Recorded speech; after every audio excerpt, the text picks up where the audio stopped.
qui sont ces personnes qui attisent les braises de l'antisémitisme aujourd'hui en France. Naïma M. Fadel, une réaction sur cette affaire, bien sûr, et certainement quelques mots de solidarité envers la communauté juive. Oui, toute ma solidarité envers nos compatriotes de confession juive qui n'ont pas à être la cible d'un conflit que certains ont voulu importer.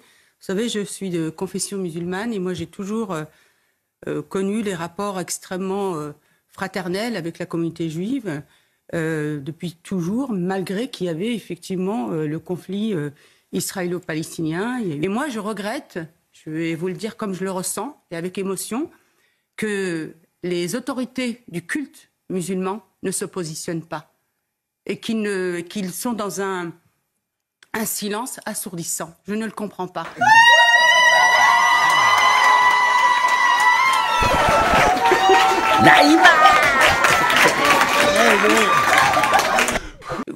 On parlait tout à l'heure des juifs qui n'osent plus mettre de kippa, mais vous vous rendez compte, ils sont en train de vous donner leur nom, etc. Ils sont en train d'être invisibilisés, de s'invisibiliser aussi. Moi, je viens du Maroc, je suis partie une dizaine de jours, et on me dit, ils sont bien sûr, ils sont émus par la situation à Gaza, etc. Mais ils vous disent, mais jamais un Marocain n'osera toucher le cheveu d'un juif en kippa.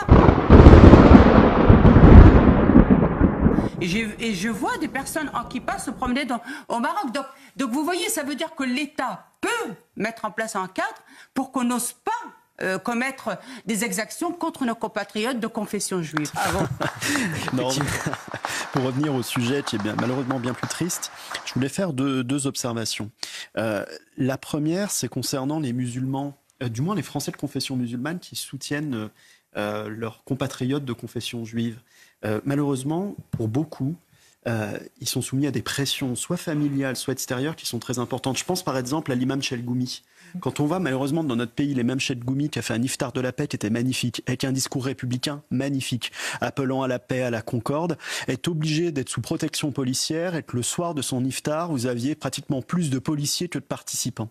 En fait, c'est triste dans notre pays d'en arriver là. Je les nomme, les filles qui n'a absolument pas condamné ce pogrom, qui n'a pas condamné l'acte terroriste commis par le Hamas, et aussi qui a qualifié pour certains d'entre eux, qui a qualifié le Hamas de résistance. C'est extrêmement grave. Et effectivement, l'importation aussi, lors de cette campagne électorale, qui est devenue une campagne électorale pour LFI, pour la Palestine, on ne comprend pas, qui n'a rien à voir avec les enjeux européens.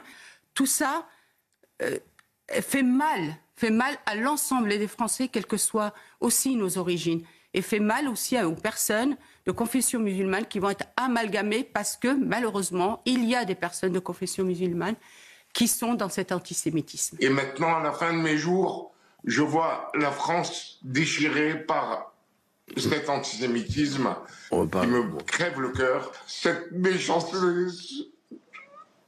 C'est victime pour rien, pour rien.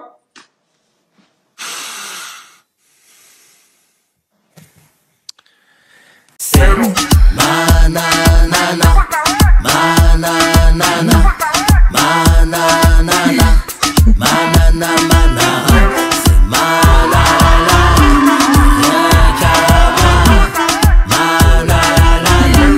mananana. Film la chanson de l'été, Nana Manara de Nicolas Malone sur Spotify, iTunes, et bien sûr Deezer pour bouger, danser, se remuer. L'été sera chaud avec Nana Manara.